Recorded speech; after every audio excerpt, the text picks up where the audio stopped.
ॐ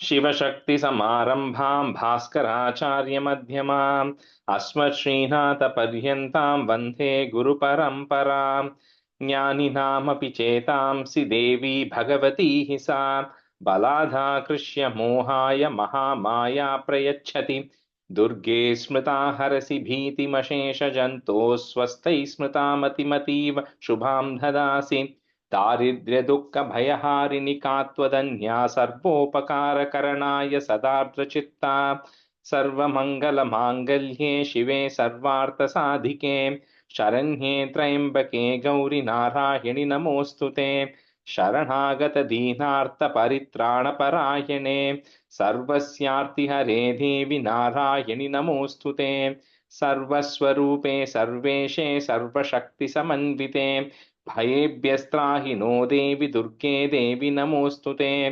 रोगानशेषानपहंसि दुष्टारुष्टातु कामान् सकलान् भीष्टान् त्वामाश्रितानां न विपन्नराणां त्वामाश्रिताः ह्याश्रयतां प्रयान्ति सर्वाबाधाप्रशमनं त्रैलोक्यस्याखिलेश्वरि एवमेव त्वया कार्यमस्मद्वैरिविनाशनम् ॐ Welcome everyone to the class. Okay, so Devi Kavacham, I think we had to review today between 12 and 35. So maybe I'm thinking, Jaya, can you do 12 to 24? Okay, and then Matangi, can you do 25 to I think 35? Okay, can I start? Yeah. इत्येता मातरः सर्वयोगसमन्विताः नानाभरणशोभाढ्या नानारत्नोपशोभिताः दृश्यन्ते रथमारूढा देश्यक्रोधसमाकुलाः शङ्खचक्रगदं शक्तिं हलं च मसलायुधम्. Jaya, on the first line, Devyah Krodha. Okay. Devyah क्रोधसमाकुलाः. Yeah, and then the second line, first word, Shankam Chakram. शङ्खं चक्रं गदं शक्तिं हलं च मसलायुधम्. केटकं तोमरं चैव परशुं पाशमेव च कुन्तायुधं त्रिशूलं च शाङ्गमायुधमुत्तमम् दैत्यानं देहनाशाय भक्तानामभयाय च धारयन्त्याय ध्यानीतं देवानां च हिताय वै नमस्तेस्तु महारौद्रे महाघोरपराक्रमे महाबले महोत्साहे महाभयविनाशिनी त्राहि मां देवि दुष्प्रेक्ष्ये शत्रूणां भयवर्धिनी प्राच्यां रक्षतु मामैन्द्री आग्नेयामग्निदेवता दक्षिणेवतु Varahi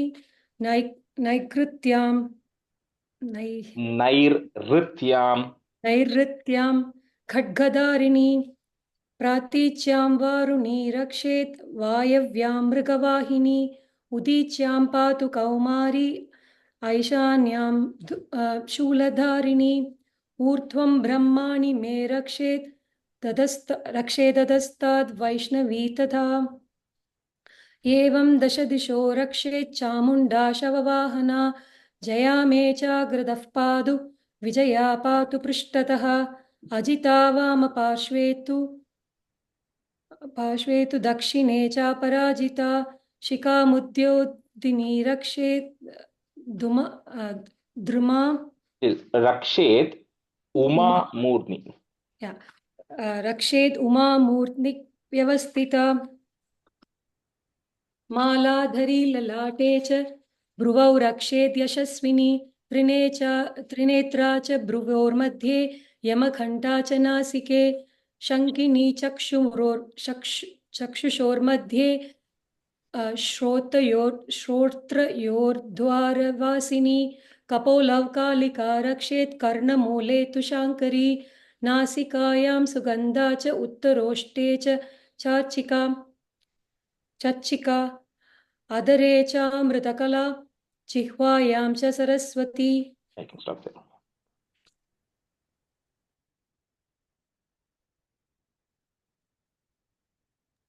Sorry. Dandan Rakshadu Gaumari Kanta Deshatu Chandika खण्डिकां चित्रकण्ठा च महामाया च तालुके कामाक्षी शिबुकं रक्षेत् वासं मे सर्वमङ्गला क्रीवायां भद्रकाली च पृष्ठवंशे धनुर्धरी नीलग्रीव परिखण्डे नलकूपरी स्कन्दयो खड्गिनी रक्षेत् बाहु मे वज्रधारिणी. And the bahu is a long U. Bahu me. Vajradarini.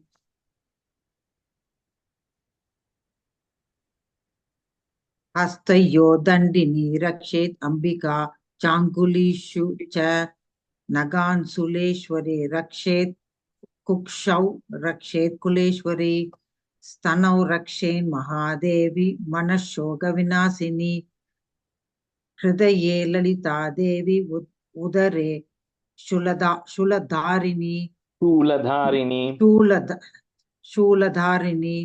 नाभौ च कामिनी रक्षेत् गुह्यं गुह्येश्वरी तथा भूतनाकामिका मेट्रं गुडे महिषवाहिनी कट्यां भगवती रक्षेत् जानुनी विन्यवासिनी जङ्गे महाबला रक्षेत् सर्वकामप्रदायिनी कुल्भयोर् नारसिंही च पादपृष्ठे तु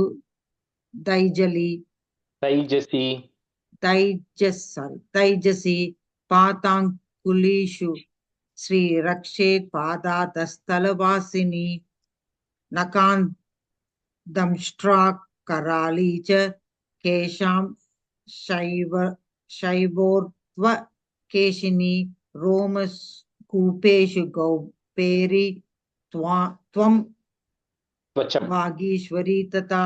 And the word त्वचं वागीश्वरी तथा रक्तमज्जान समांसान् यस्ति मेधांसि पार्वती अंद्राणि काल रात्रि च पित्तं च Mukuteshwari. And the first line in middle word raktamajjava समांसान् यस्ति मेधांसि Parvati अंत्राणि काल रात्रि च पित्तं च Mukuteshwari. one more third, yeah. Padmavati पद्मकोशे कबे चूडामणिस्तथा ज्वालामुखी नगज्वालाम् अपेत्वा सर्वसन्नितिषु अभेद्या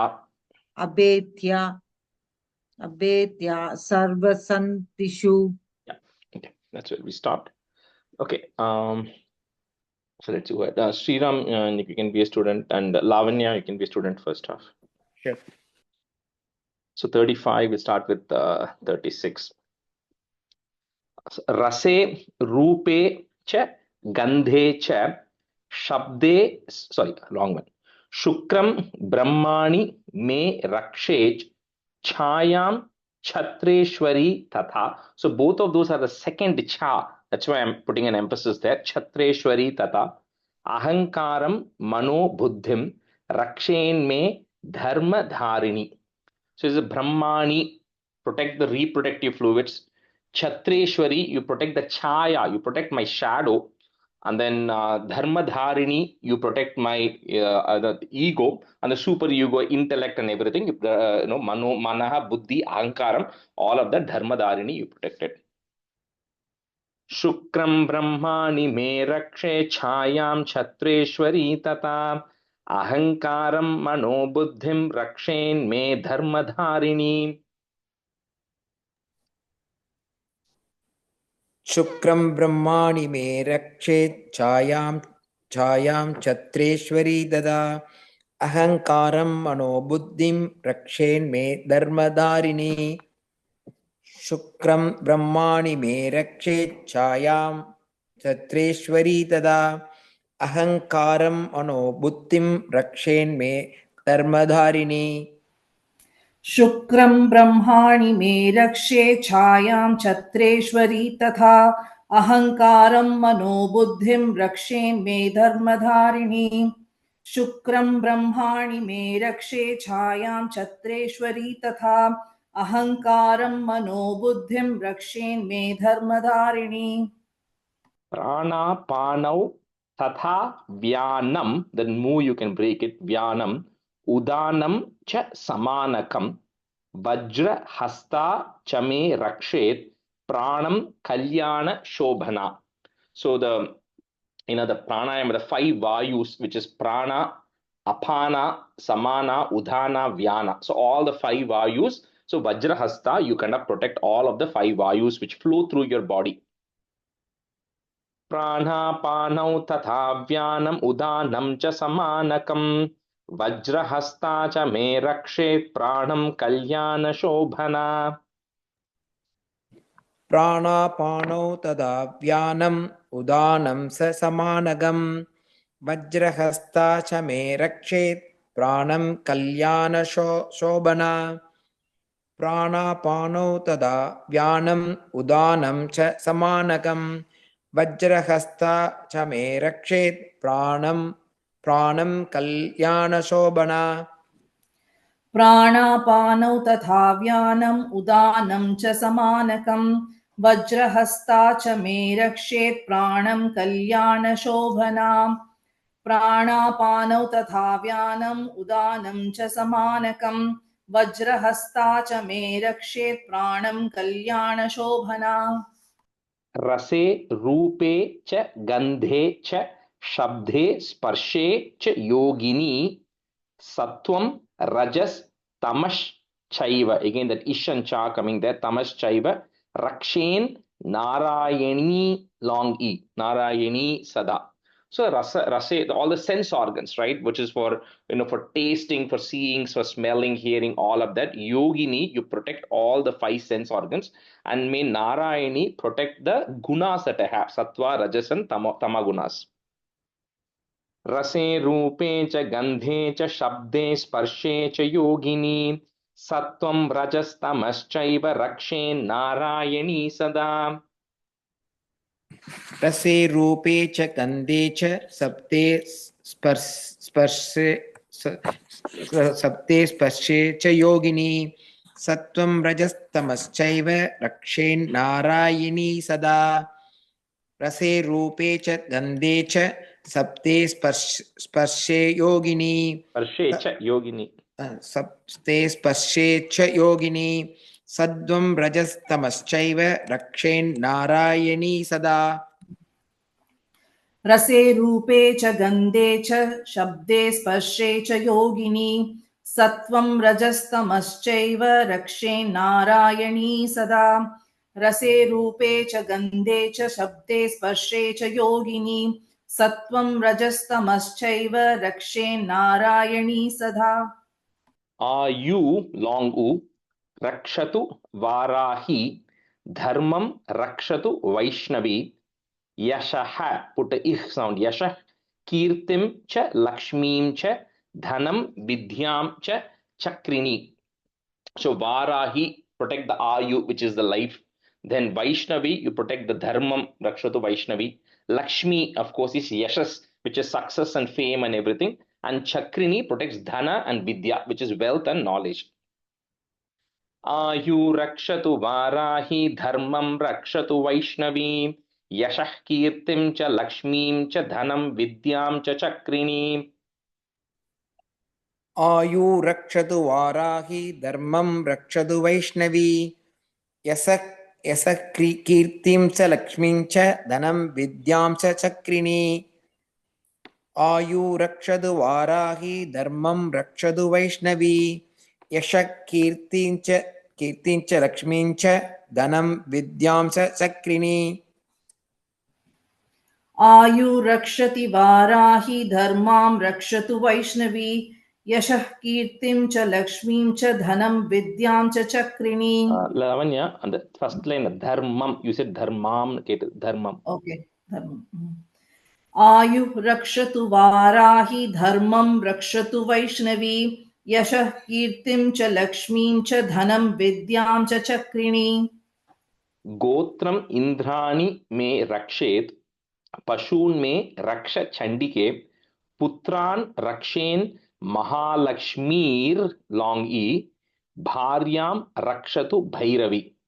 So Indrani, Gotra, which is all your family and the relatives and everybody. Indrani, who's the one who's coming from Indra. So you please protect that. Pashun me raksha Chandike. Chandika, you protect all the cattle and all the other accompanying wealth, accompanying material wealth that you actually have. Putran rakshen Mahalakshmi, protect my children. And Bharyam rakshatu Bhairavi. Bhairavi, you protect my spouse. गोत्रमिन्द्राणि मे रक्षेत् पशून् मे रक्ष चण्डिके पुत्रान् रक्षेन् महालक्ष्मीर्भार्यां रक्षतु भैरवी. गोत्रमिन्द्राणि मे रक्षेत् पशून् मे रक्ष चण्डिके पुत्रान् रक्षेन् महालक्ष्मीर्भार्यां रक्षतु भैरवी. गोत्रमिन्द्राणि मे रक्षेत् पशून् मे रक्ष चण्डिके पुत्रान् रक्षेन् महालक्ष्मीर्भार्यां रक्षतु भैरवी. गोत्रमिन्द्राणि मे रक्षेत् पशून् मे रक्ष चण्डिके पुत्रान् रक्षेन् महालक्ष्मीर्भार्यां रक्षतु भैरवी. गोत्रमिन्द्राणि मे रक्षेत् पशून् मे रक्ष चण्डिके पुत्रान् रक्षेन् महालक्ष्मीर्भार्यां रक्षतु भैरवी. पन्थानं सुपथा रक्षेन् मार्गं क्षेमकरी तथा राजद्वारे महालक्ष्मीर लॉन्गी विजया सर्वतः put is सर्वतः स्थिता. So supatha, you protect the margam, the panthanam, the journey or the way I'm actually going. The Kshemakari, protect my way. But for the Supada, protect my journey. And Kshemakari, protect the margam, the path that I'm actually traveling in. Then Mahalakshmi, protect me in Rajadwari. If you ever call to the king's court or any of the administrative trials, right? So Mahalakshmi, you protect me in all of those trials. And then Vijaya, you protect me everywhere else. Who is already there everywhere, protect me everywhere else that is not yet called. Panthanam supatha rakshen margam kshemakari tata rajadware mahalakshmir vijaya sarvatastita. पन्दानं सुबता रक्षेन् मार्गं क्षेमकरी तथा राजद्वारे महालक्ष्मीर्विजया सर्वदस्थिता. पन्दानं सुबता रक्षेन् मार्गं क्षेमकरी तदा राजद्वारे महालक्ष्मीर्विजया सर्वदस्थिता. पन्थानं सुपथा रक्षेन् मार्गं क्षेमकरी तथा राजद्वारे महालक्ष्मीर्विजया सर्वतः स्थिता. पन्थानं सुपथा रक्षेन् मार्गं क्षेमकरी तथा राजद्वारे महालक्ष्मीर्विजया सर्वतः स्थिता. सर्वतः स्थिता. सर्वतः स्थिता. रक्षाहीनं तु यत् स्थानं वर्जितं कवचेन तु short u at the end tat sarvam rakshame devi short e jayanti papa nashini. Says, oh Jayanti, who is the destroyer of all of the papam, who destroys all of the sins and everything. Whatever I have not mentioned in the Kavacham earlier, if you have not mentioned any part of the body, or if you have not mentioned any situation or any place which is remaining unprotected because you have not mentioned it, oh Jayanti, please protect those places and those parts. Rakshahinam tu yat sthanam varjitam kavachena tu tat sarvam raksha me devi Jayanti papanashini. रक्षाहीनं तु यत्स्थानं वर्जितं कवचेन तु तत्सर्वं रक्ष मे देवी जयन्ती पापनाशिनी. And the Devi, conscious, you put a short e. Okay. Raksha me Devi. Okay. रक्षाहीनं तु यत्स्थानं वर्जितं कवचेन तु तत्सर्वं रक्ष मे देवी जयन्ती पापनाशिनी. रक्षाहीनं तु यत्स्थानं वर्जितं कवचेन तु तत्सर्वं रक्ष मे देवि जयन्ती पापनाशिनी. रक्षाहीनं तु यत्स्थानं वर्जितं कवचेन तु तत्सर्वं रक्ष मे देवि जयन्ती पापनाशिनी Padamekam na gacchetu yadi chechu. So this is what you cannot split it. So yadi chechu bhamatmanaha. Okay, you kind of have to say it in one flow. Kavache na bruto nityam yatra yatraiva gacchati. Short e at the end.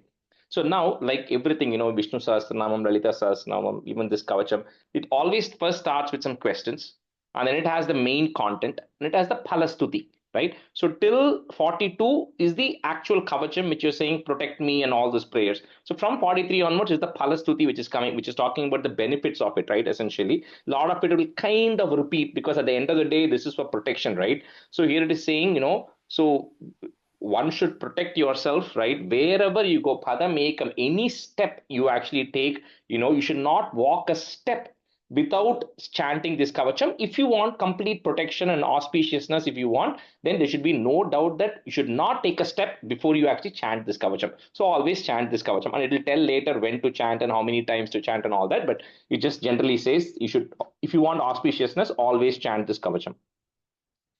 पदमेकं न गच्छेतु यदिच्छेच्छुभमात्मनः कवचेनावृतो नित्यं यत्र यत्रैव गच्छति. पदमेकं न गच्छेतु यदि चेत्सुभमात्मनः कवचेन वृतो नित्यं यत्र यत्रैव गच्छति. Second line, first word. Kavachenavruto. Oh, kavachen. Okay, sure. पदमेकं न गच्छेतु यदि चेत्सुभमात्मनः कवचेनावृतो नित्यं यत्र यत्रैव गच्छति. पदमेकं न गच्छेतु यदिच्छेच्छुभमात्मनः कवचेनावृतो नित्यं यत्र यत्रैव गच्छति. पदमेकं न गच्छेतु यदिच्छेच्छुभमात्मनः कवचेनावृतो नित्यं यत्र यत्रैव गच्छति. Rajesh, one question. In the English, they have put Yadi Chech Shubhamatmana, but you mentioned Yadi Chechu Bhamatmana. You cannot split that word. Okay, the Shubhamatmanaha. That's what's on the ich and the first ich that is coming. I'm talking Sanskrit. First ich that is coming, and then the next word, the shu that is coming, it becomes the second cha in Sanskrit because it's coming next to the first ich. Okay, so that will change depending on what the ich is coming before, right? So we are not going to separate it. We're going to read it as is, right? So that's why it's yadi chechubhamatmanaha in one flow. Then it is okay. But if you're breaking it, then it becomes shubhamatmanaha. Okay. Got it.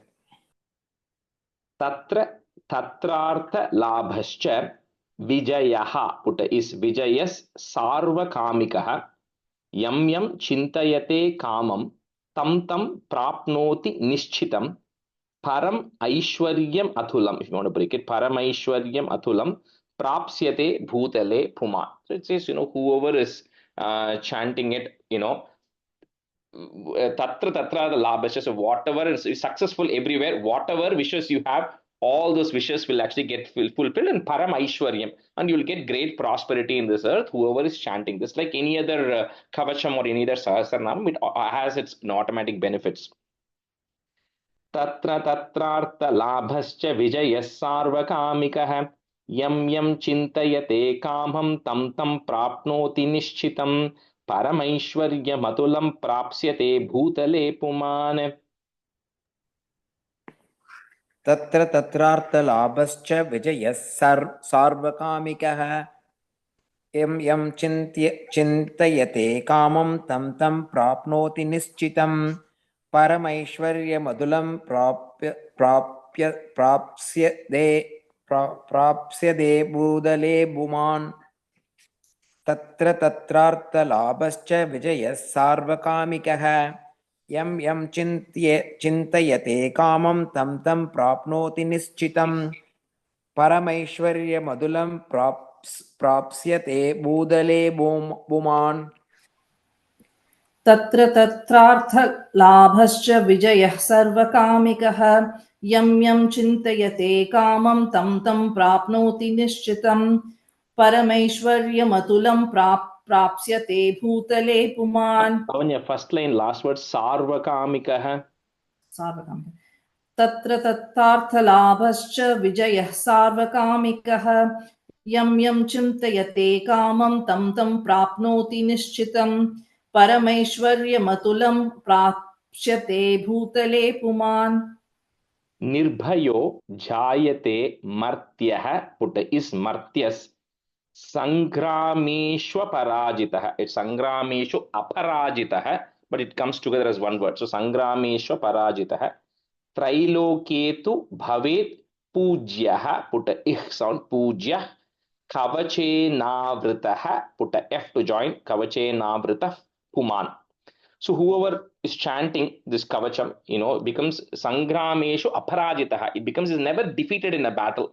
And then he's always fearless. And then he's worshipped in all the three words. He becomes, who's worshipped everywhere because you kind of get the tejas, right? Now in this one it is not there, but for those of you who learned Narayana Kavacham, if you remember, there was one thing which actually says once when there was a Gandharva was flying on a plane, he got sucked in and his plane crashed because there was a Kaushika Rishi who had chanting Narayana Kavacham so many times and his asti was there. And then that attracted and the entire plane came crashing down and then he had to put that asti in the Saraswati river and everything. No, I'm just kind of comparing it, but here the same thing. You have to chant over a period of time, right, to get that, to get strength here. निर्भयो जायते मर्त्यः सङ्ग्रामेष्वपराजितः त्रैलोक्ये तु भवेत् पूज्यः कवचेनावृतः पुमान् निर्भयो जायते मर्त्यः सङ्ग्रामेष्वपराजितः त्रैलोक्ये तु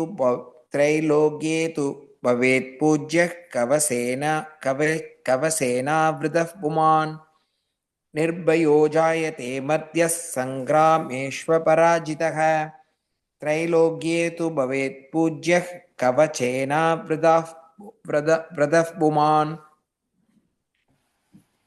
निर्भयो जायते मर्त्यः सङ्ग्रामेष्वपराजितः त्रैलोक्ये तु भवेत् पूज्यः कवचेनावृतः पुमान् निर्भयो जायते मर्त्यः सङ्ग्रामेष्वपराजितः त्रैलोक्ये तु भवेत् पूज्यः कवचेन वृतः पुमान् कवचेनावृतः. The last word, Lavanya. கவச்சேனாவிருத்தः புமான். நான் அந்த வந்து I'm messing it up. விருத்தஹ் புமானா விருத்தஹ் புமான்? விருத்தஹ் புமான், if F sound. F.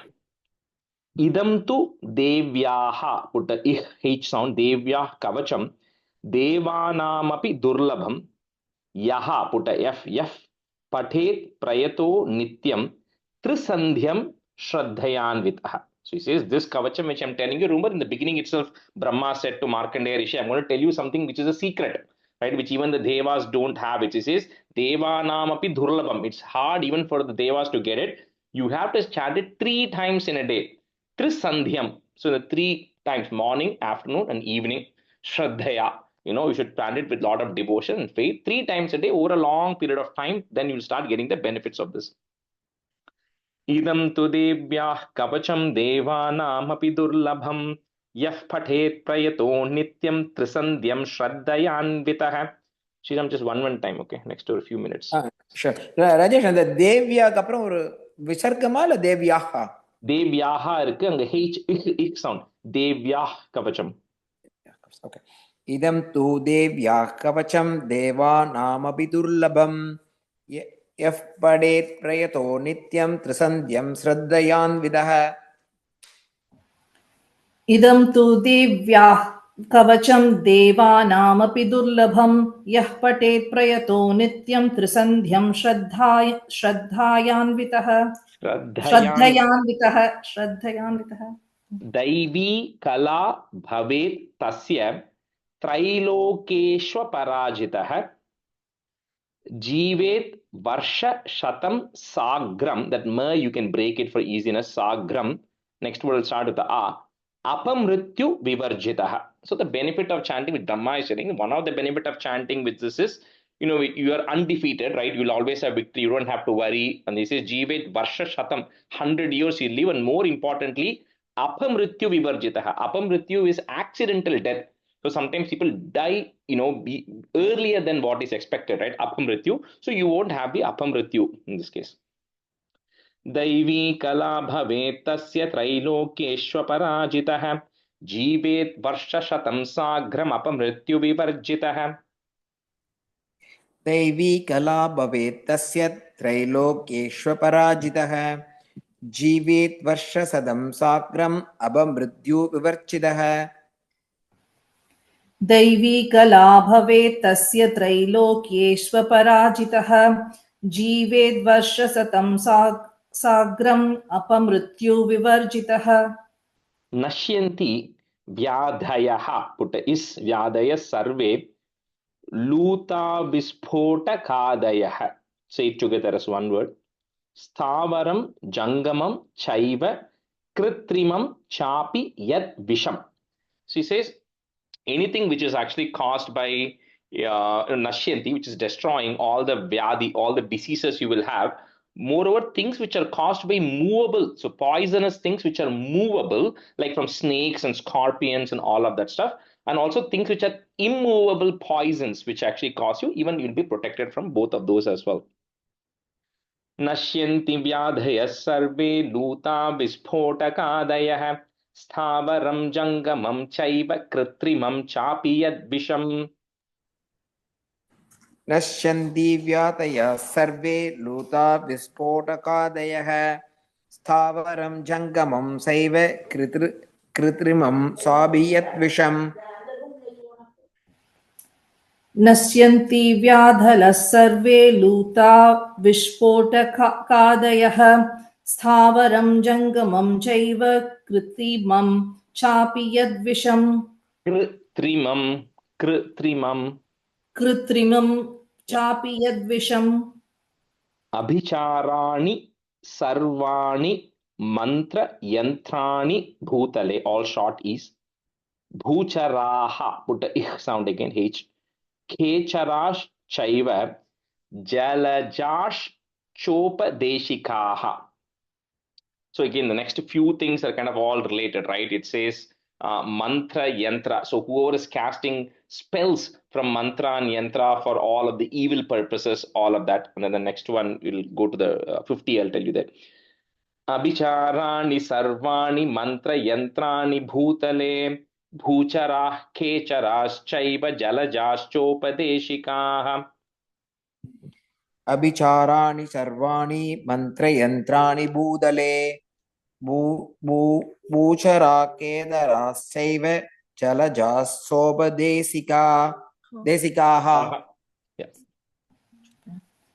अभिचाराणि सर्वाणि मन्त्रयन्त्राणि भूतले भूचराः केचराश्चैव जलजासोपदेशिकाः.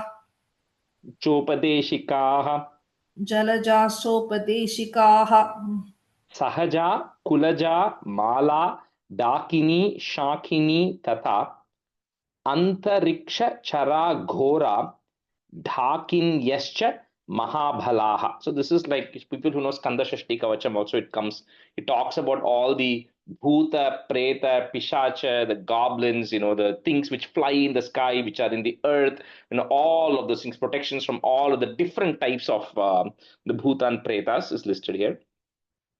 सहजा कुलजा माला डाकिनी शाकिनी तथा अंतरिक्ष चरा घोरा डाकिन्यश्च महाबलाः.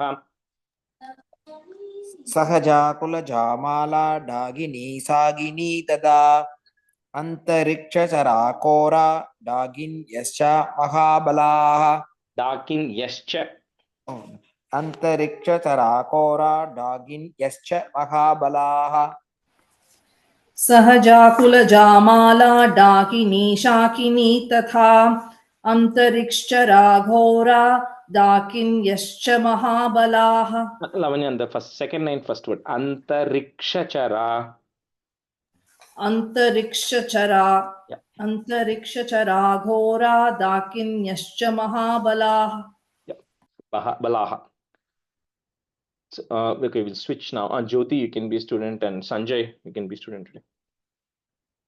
Graha, Bhuta, Pishachascha, Yaksha, Gandharva, Rakshasaha, Brahma Rakshasa, Vetalaha. Again, put a X on Vetalah, Kushmandha, Bhairavadaya. Bhairavat, it can continues, right? All the goblins, yakshas, gandharvas, whoever is all the bad beings which are there to trouble you, it gives protection against that. Graha bhuta pishachascha yaksha gandharva rakshasaha brahma rakshasa vetalah kushmanda bhairavadayah. ग्रहभूतपिशाचश्च यक्षगन्धर्वराक्षसः ब्रह्मराक्षसवेताळकूष्माण्डा भैरवादयः. Two times சொல்லுங்க. The first line ல வந்து last word rakshasaha. Okay. ग्रहभूतपिशाचाश्च यक्षगन्धर्वराक्षसाः ब्रह्मराक्षसवेताळकूष्माण्डा भैरवादयः. அதே மாதிரி இந்த வேதாlah a sound, okay, at the end. Okay. ग्रहभूतिपिशाश्च यक्षगन्धर्वराक्षसः ब्रह्मराक्षसवेतालकूष्माण्डा भैरवादयः.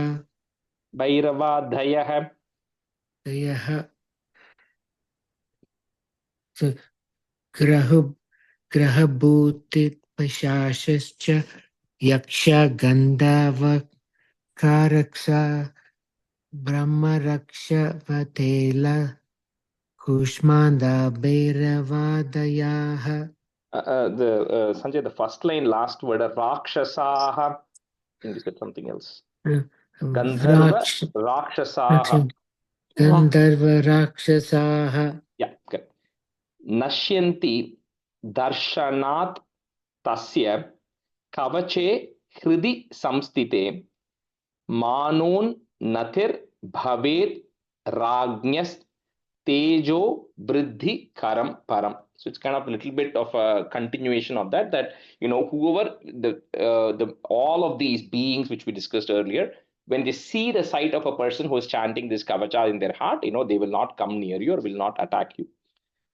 Nashyanti darshanat tasya kavache hridi samstite manonnatir bhavet ragnyas tejo vriddhi karam param. नश्यन्ति दर्शनात् तस्य कवचे हृदि संस्थिते मनोन्नतिर्भवेत् रज्ञस्तेजो वृद्धिकरं परम्. Second line, manonnatir a sound here. मनोन्नतिर्भवेत् रज्ञस्तेजो Ragnyas. Okay. मनोन्नतिर्भवेत् राज्ञस्तेजो वृद्धिकरं परम्. Two times, Jyoti. Two times, okay. Nashyanti darshanat tasya kavache hridi samstite manonnadirбhavet rajñastejo vriddhikaram param. Nashyanti darshanat tasya kavache hridi samstite manonnitre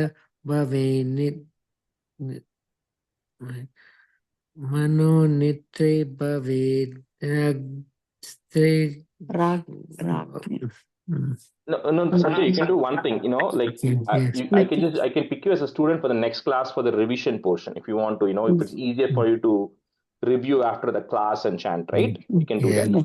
Okay. Yes. Swami, you want to? Swami, yeah, good. Go ahead. Yes, yeah. You go ahead, yeah.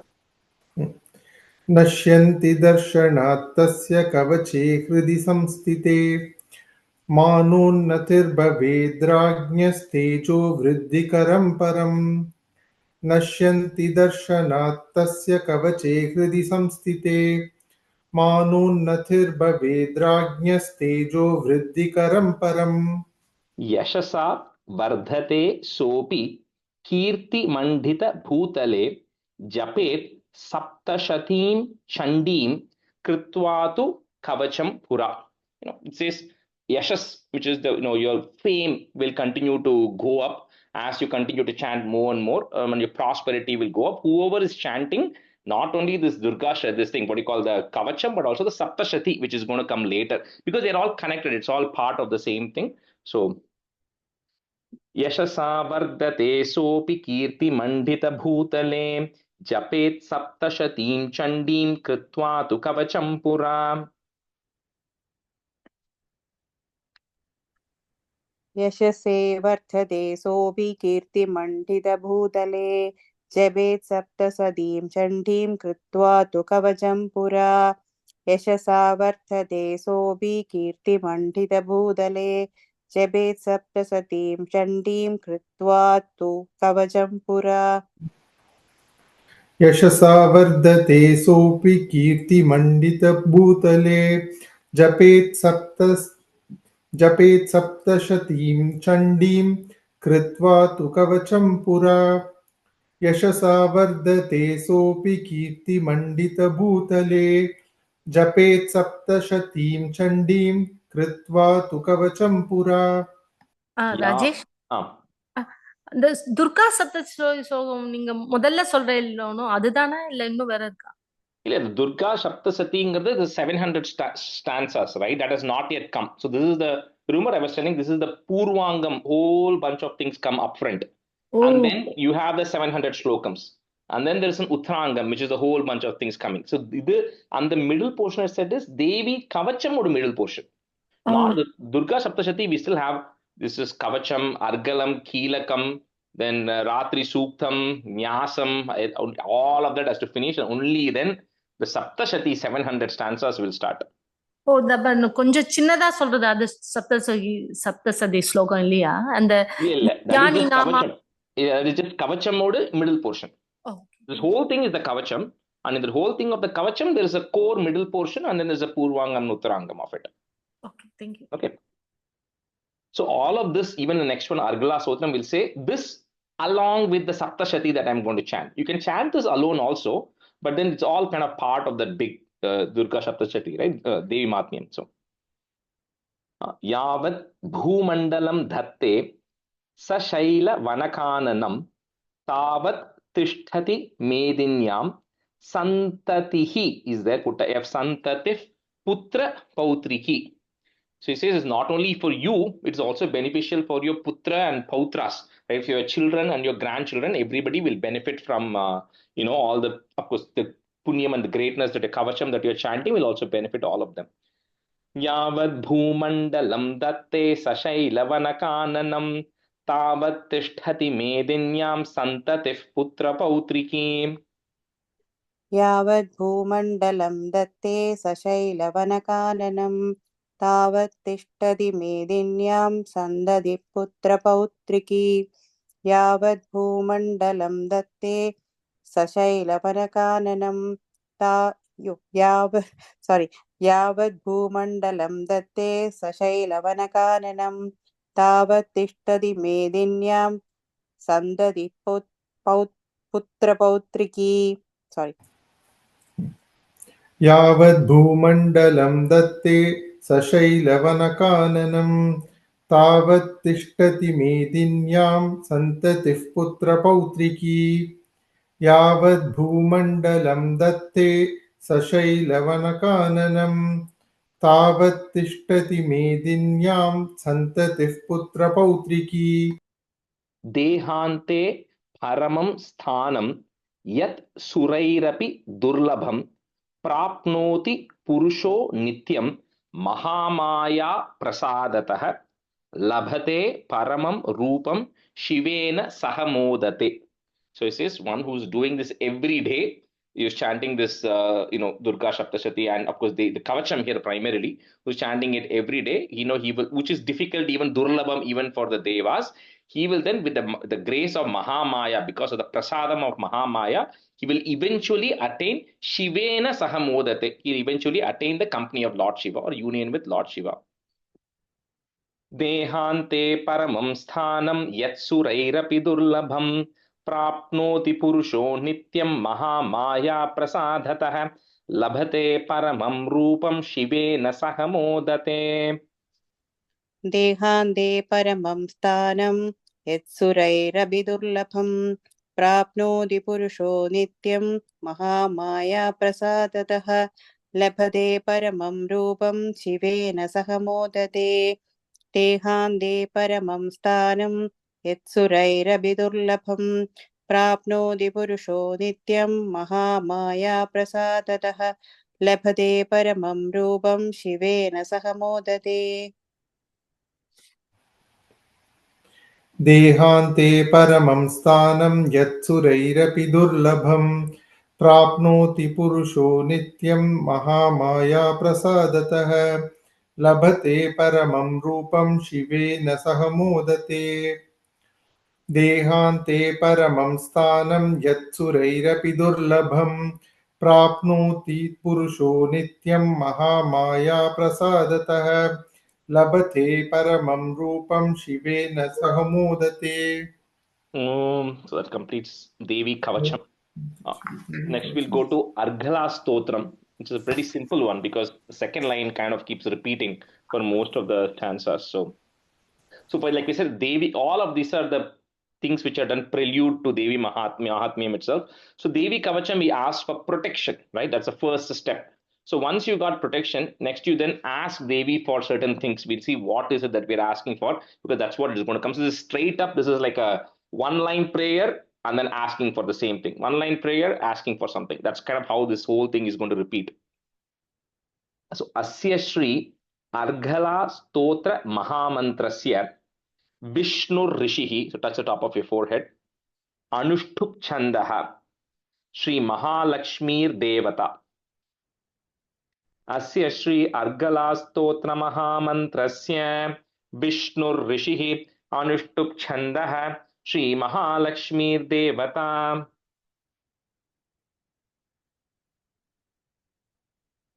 Jyoti, mute lirke.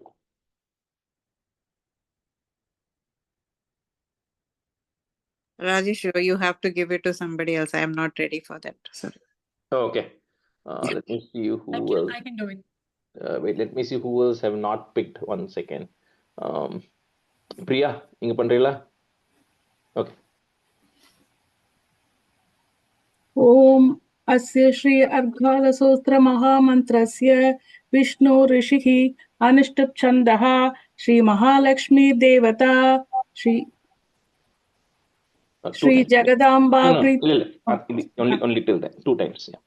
Om Asya Shri Argala Stotram Mahamantrasya Vishnu Rishihi Anushtup Chandaha Shri Mahalakshmi Devata.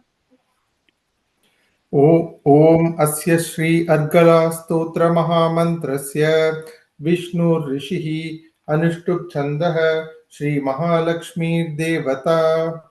Om Asya Shri Argala Stotra Mahamantrasya Vishnu Rishihi Anushtup Chandaha Shri Mahalakshmi Devata.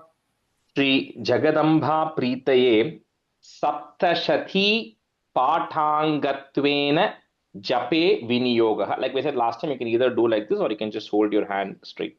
Shri Jagadamba Pritaye Saptashati Pathangatvena Jape Viniyoga.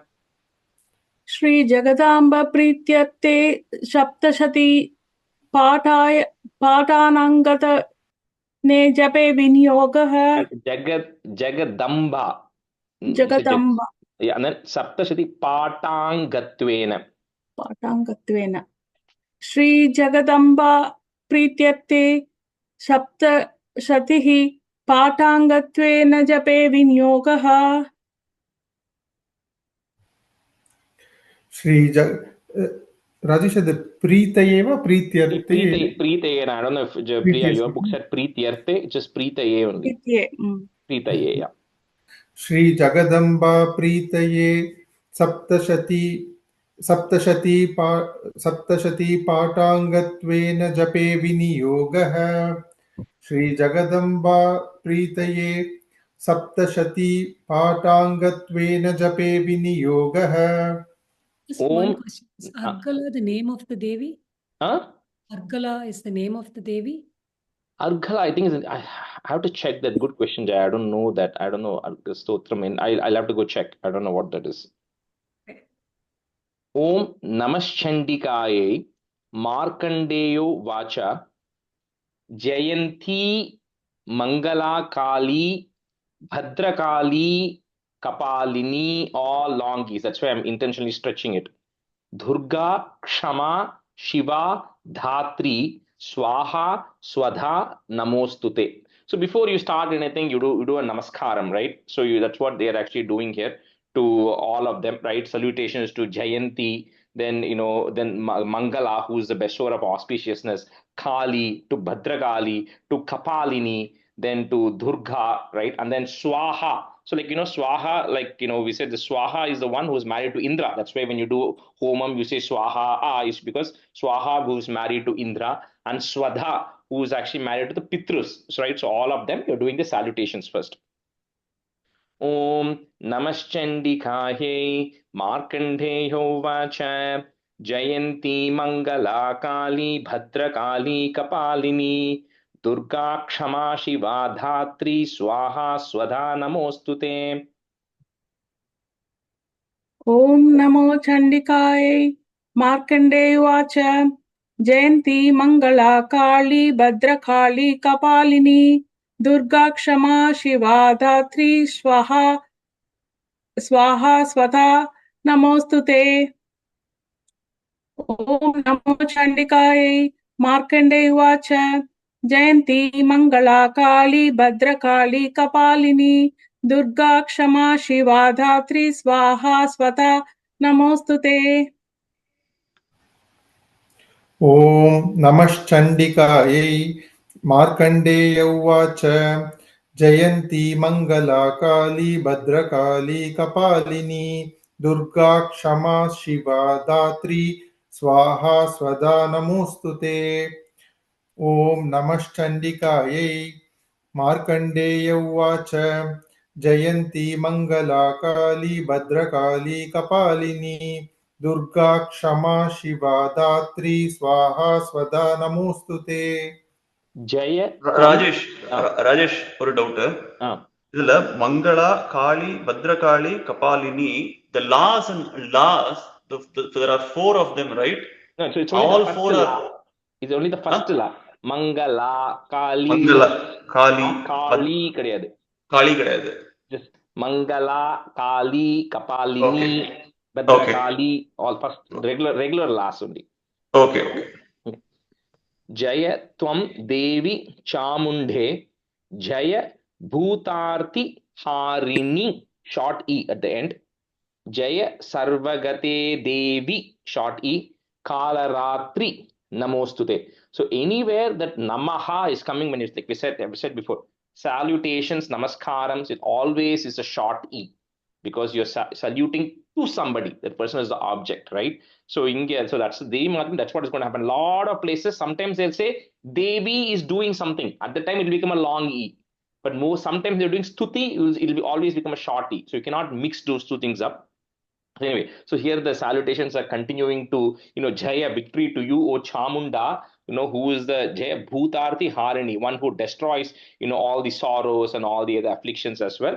And also to Kalaratri, which actually means dark night, Night, night. So one who is dark in color, the Kalaratri. So again, salutations to both of them.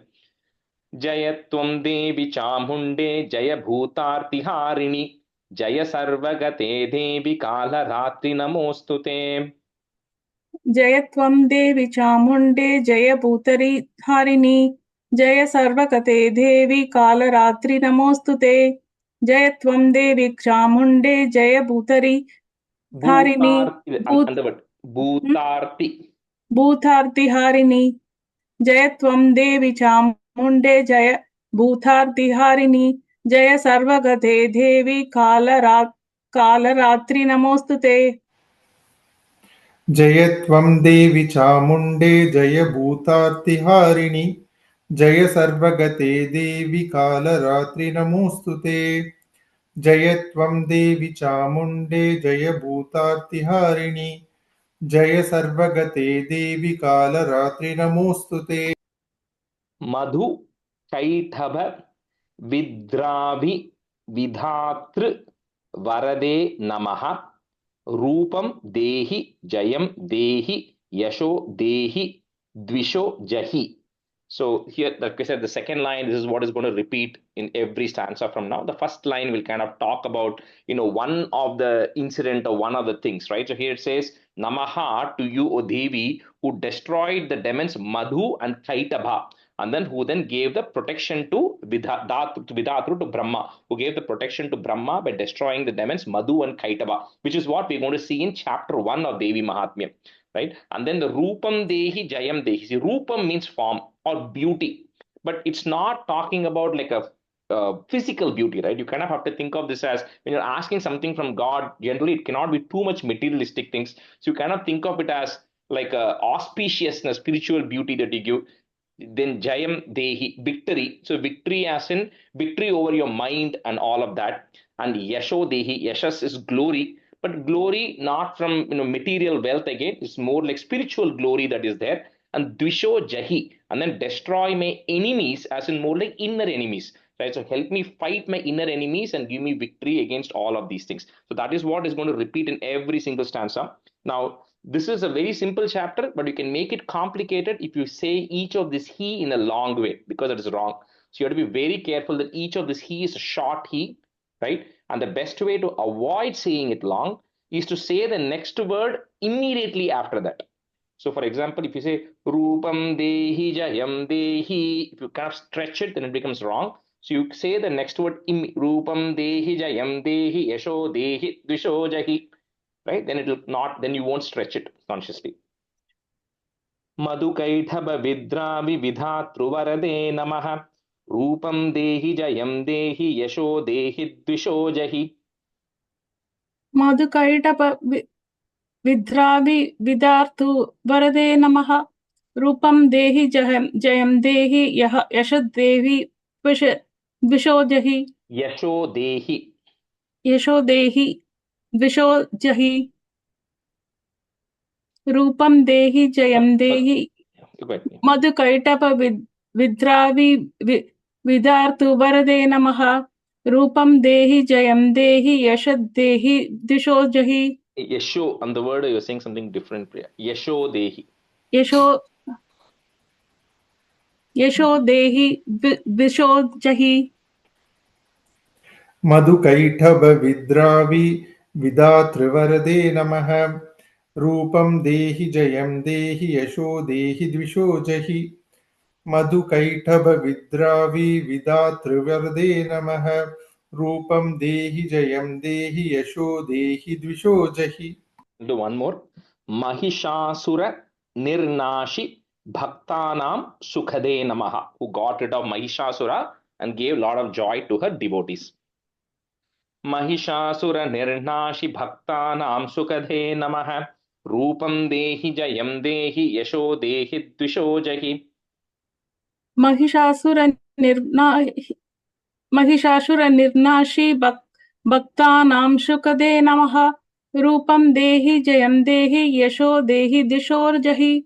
Mahishasura Nirhashi Bhaktanam Sukade Namaha Rupam Dehi Jayam Dehi Yasho Dehi Disho Jahi. And Nirnashi, and first line. Mahishasura Nirnashi Bhaktanam Sukade Namaha. Mahishasura Nirnashi Bhaktanam Sukade Namaha Rupam Dehi Jayam Dehi Yasho Dehi Dvisho Jahi Mahishasura Nirnashi Bhaktanam Sukade Namaha Rupam Dehi Jayam Dehi Yasho Dehi Dvisho Jahi. Om Shri Gurubhyo Namaha. We'll stop here today. Thank you, everyone. Thank you, Rajesh. Bye, everyone. Thank you. Bye.